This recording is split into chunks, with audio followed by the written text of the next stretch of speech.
Hey everybody, it's Elizabeth and welcome back to the channel. Welcome to the cottage.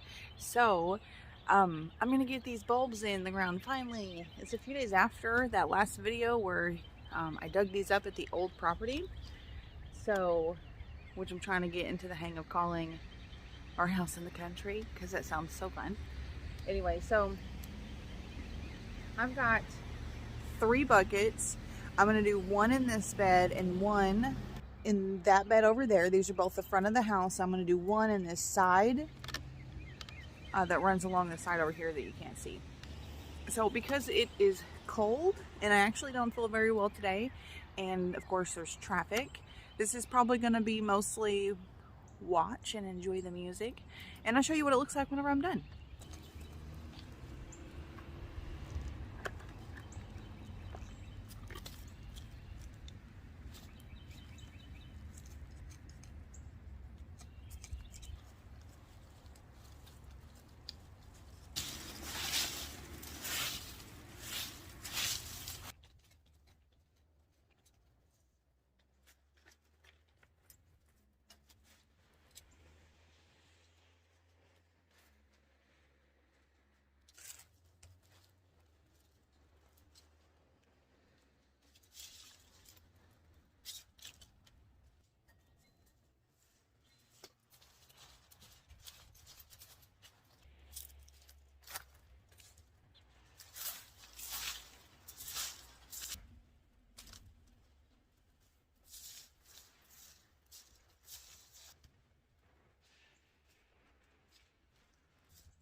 Okay, so I thought I'd give you a look at these front beds before I move over to the side. These are just already blooming lovely. That's so exciting. There were a handful of them that are in bloom stage, but anyways, here is this front bed here, which I still need to cut these way back. These are monkey grass. As soon as those begin to pop up green in the middle, I'll cut all that back. Those are perennials. And so as I was working in here, I'm kind of ignoring weeds that aren't in my way, because when the weather gets better in a few weeks, I'm going to be coming through and doing a deep clean on all these beds. There was a lot of thick mulch in here, which I'm super thankful for. And there's actually landscape fabric, the really thin type. So that's cool, but I did have to cut it in places. So anyway, so we'll do a cleanup later. But anyway, so I popped some here. And then we've got some here. And again, when these die back, I will be popping some summer annuals in here, like petunias, which I'll probably plant just right behind this, and they'll sprawl out, which will be great because they won't get big until the bulbs have died back. So that'll be my plan every year.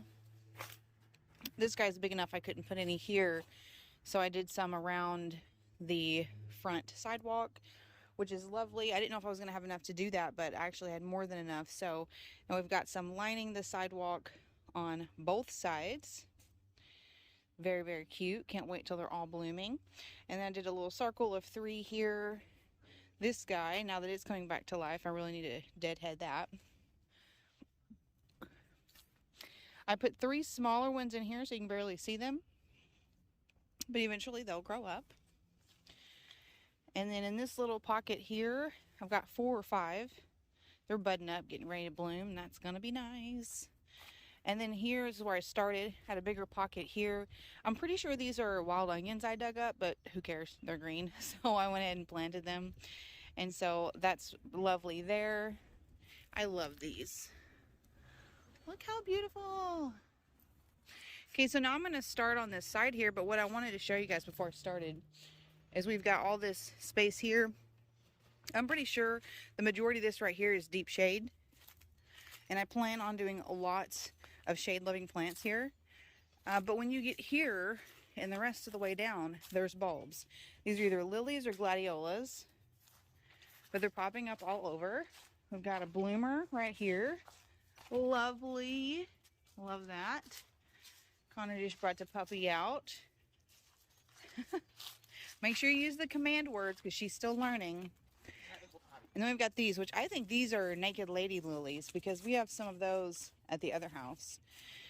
This bed is going to be a whole other project because that spot right there actually, I think, gets a decent amount of sun. And so I've got several different plants I bought to go there, but that was also kind of their dumping ground where there's crap I need to clean up.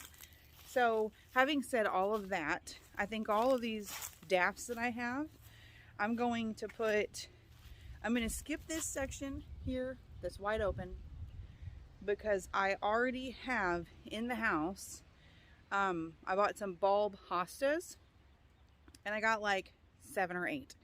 So this is going to be my shade garden patch here. I'm fairly certain. There's no way with the house and the magnolia. I mean, look at this.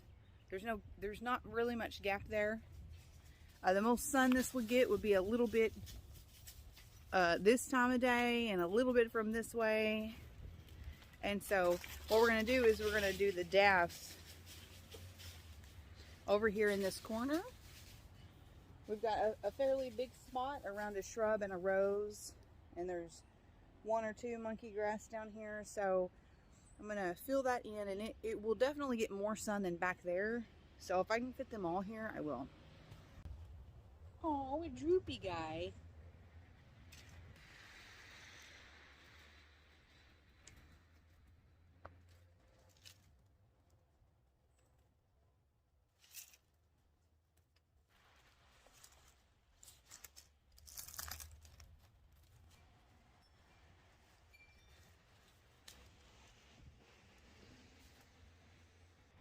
These are some random little bulbs that I dug up there around our fruit trees.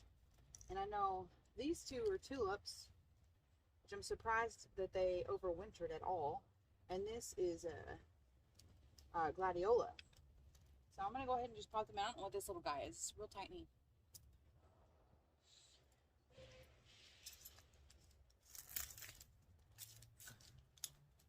You guys, I feel like I'm gardening in the Pacific Northwest. It's mossy and everything is wet, and she used black mulch, and so it just feels totally different than at my other garden, but I like it. Interesting. I don't want to disturb the moss because it's adorable.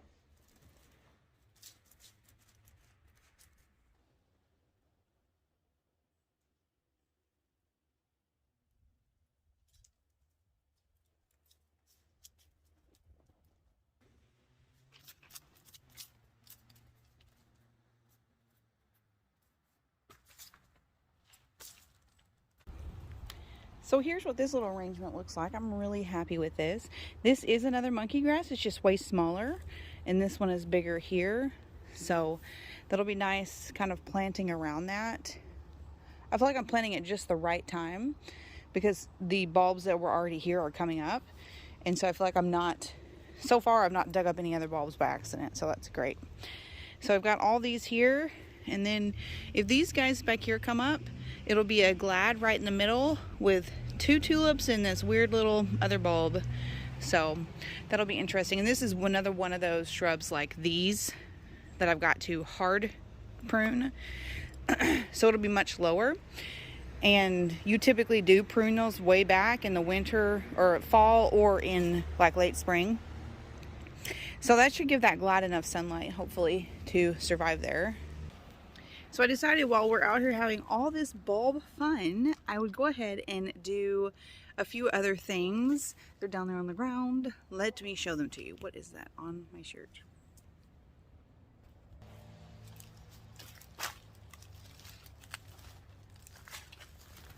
Okay, so these are some plants I picked up. You can just find at like Walmart, Home Depot, whatever. Little plants in a bag. I have not had super success with hostas this way. However, I really want to try it. So we'll give them a chance. The best success I've had with hostas was dividing and transplanting or buying a little plant start. But we can be patient with them. They usually don't come up until, I don't know, probably April anyway. I don't remember. But this area is strictly going to be my shade garden. So what I have here is what's going in there, and really nothing else unless I decide to get like some begonias or something, because those are beautiful flowering flowers that love shade. And there are very few shade-loving plants that are very colorful. So anyway, so these are the two hostas I got. It's two different varieties. This one is Patriot, and this one is, wow, Undulata Medio Variegata. Okay, maybe that's just a scientific name. This one just has more white than this one. This is just kind of stripy, and there's 5 in each. I'm going to do some caladiums over here towards this side where I think they'll get a little bit more sun. I think they'll be happy, and I really like caladiums planted with hostas, and they're more color. There are 12 in here, so we might just kind of do like a row. And then I got a Christmas fern. There's 2 in there. I've always wanted to grow like a fern, like in landscape. It is a perennial, and as long as it gets enough shade, it should do fine here. So let's go ahead and get these guys planted, and if I have time, I'm gonna also plant my potatoes with you guys in containers in the backyard because we got those set up yesterday. So I'm gonna kind of lay these where I want them so I can get an idea, a visual for like the layout, and then I'll go back and plant them.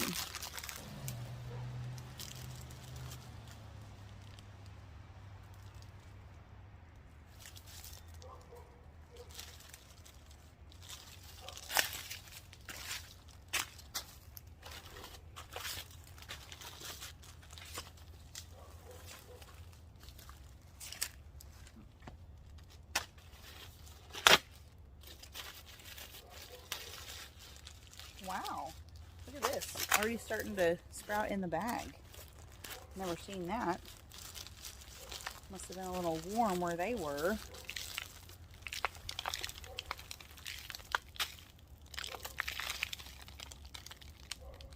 Wow. These look crazy. Look at that. The leaves are white because they didn't have access to sun. This is only 2, but they're 2 really good looking ones, so I guess I'm not mad at that. This poor guy. See, when you have a plant like this, it's curved. I'm gonna have to plant it like this, and it will hopefully reach for the sunlight and stand back up.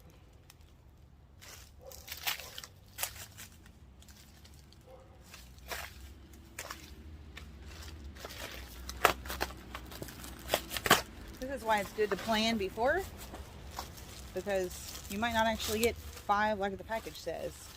Helps me plan better, knowing how many viable ones I have.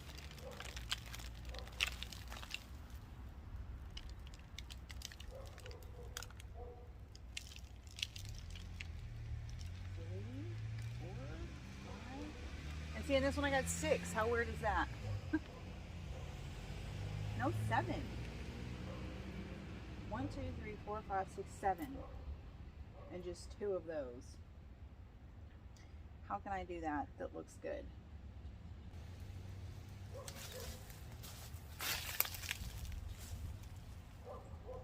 So I don't know if you can really tell, but what I did was I started further back over here behind this evergreen shrub. And I did 2 of one variety and then 1 of the other variety. And then here is 2 right in front of me, 2 of that one, the second one of the different variety, and then I've got 3.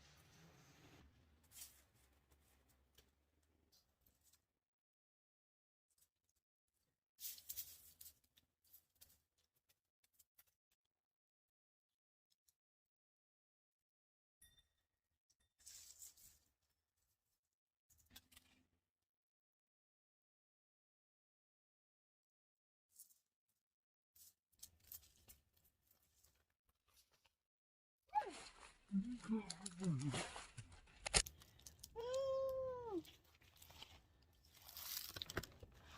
Literally just dug up a frog. Oh, poor guy. Oh, hope I didn't kill him. Buddy. Did they hurt you? Can you move? Can you move? He's so cute. It's too cold, isn't it? Okay. I'm gonna give him somewhere else to hide.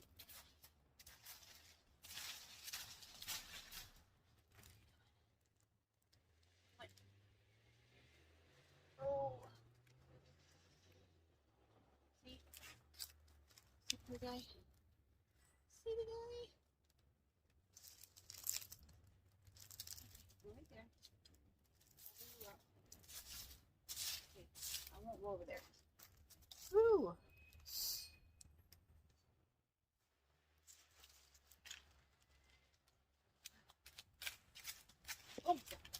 Oh. Don't move towards me. How about that?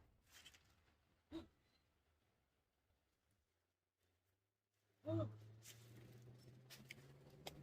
Thanks for what I'm doing. Buddy, can you just stay good?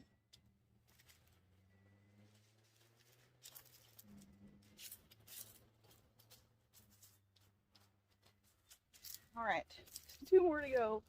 If I could just not freak myself out. Well, you didn't see any of that last bit because I did not have the camera on me, but whatever. I just planted the last 2. I did successfully dig up a frog. I think I'm gonna wait on the caladiums because I'd rather get my. Well, these are like little bulbs.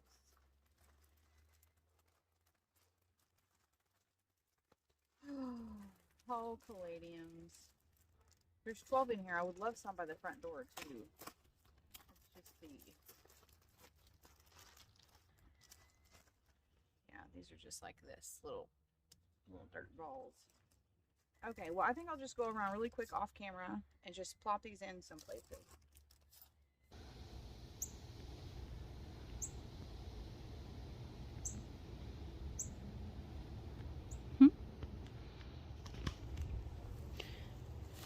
So here's part of the cottage garden falling apart because it doesn't have enough leaves on it. But whatever, but check this guy out. Look how pretty. This was here before. And this is a red flowering quince. I need to look that up because I'm not really sure what it is, but look how pretty. She's been budding out pretty early on. So that's nice. So back here in this back corner, actually this is the front. This is the front of the house. You can see if we look that way, there's the front. And this yard comes along here. This is where we moved our containers. We brought these from the farm. Last year I grew potatoes and carrots in these. And what I'm going to do is I'm going to just rough the dirt up a little bit, not a lot. And just semi or mostly bury the seed potatoes in all 4 of these. Then in a few weeks I'll come back and I'll add some topsoil on top and some fertilizer, and I'll do that every 20 to 30 days. And that worked really well for us last year. It was really a fun experiment growing potatoes in these containers. And you don't make a whole ton, but we don't have anywhere where we want or can do them in ground. And in ground with our clay soil, we can't start potatoes as early as we need to. So we have to do them in containers, and this is what we've got. So we're gonna get these guys planted in here. Most of these are about half full with dirt after being used last year. So I will need to fertilize fairly soon to get them going. But right now, the first few weeks that they're under the soil, they really just start growing their roots coming out of their eyes, and they start establishing themselves before you see green above soil. So by the time I start to see green, we're going to want to cover them some more and fertilize them. So I have done many experiments with potatoes over the years, and I have just concluded that my favorite is Yukon Gold. So I decided, instead of buying all these different varieties online and everything, I just picked these up locally. You guys can find these anywhere. I got 3, there's 5 in each, so that's 15. I'm going to spread that across 4 containers and just hope all goes well. And you know, they have eyes on them. little tip, if it, you know, if they've got more than one eye, you could cut them and make more plants, but we're space saving mode, so that we don't really care so much about that. So anyways, that's what I'm doing. Yukon Golds.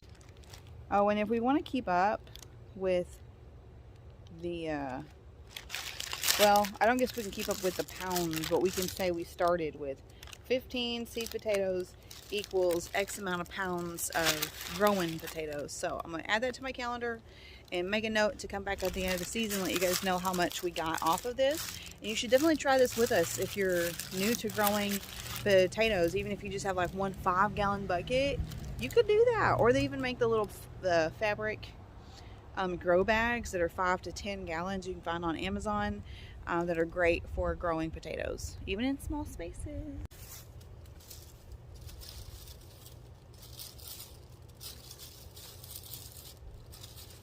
Right, so I ended up putting 4 in the first 3 and 3 in the last one.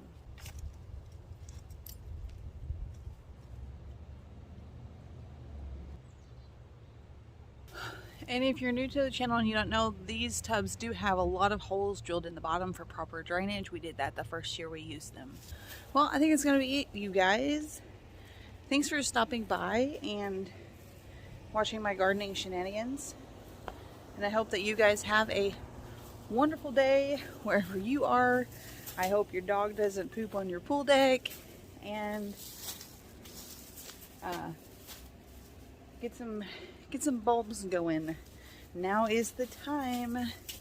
And I do have a few more gladiolas that I need to put places, but I haven't figured out where they're going to go yet. I think I'm going to have them in the back in landscape beds I've yet to make, so that'll be in the future.